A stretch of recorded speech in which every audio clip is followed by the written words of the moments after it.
Iha Yesu yungi samba sandoma Sunya yata omu tuga gladima Yata mayo bambo kele titapa Nta suwe so walu berkuipwa Bayo namine pa unoya Yata lera kumbo kumira tena Leta takang a hisekine Patamula mi berkesa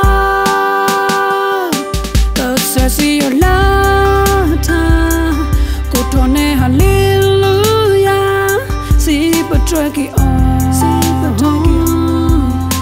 tamu kota talk sapo when also come go away to mojo. Dancing tele yata koto.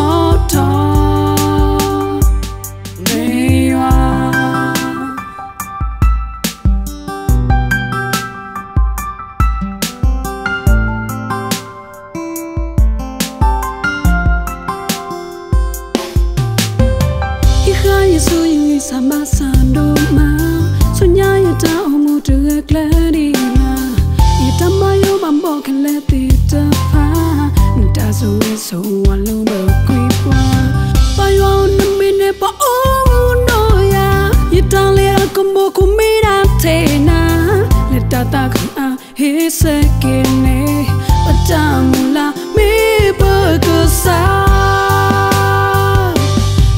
See your lata, kotone hallelujah. See patraki on, tamu kota talk sapo when also come go away to mojo. Dancing tele yata koto. Lutaki ka, boblo naya. Tako po ya ke yata koke no you do oh yellow my daily lena ho takela buku wale na luna po to the droge ya dane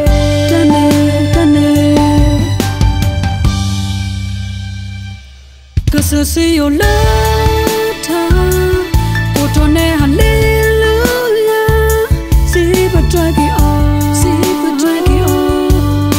Tamu kuda talk sapo when also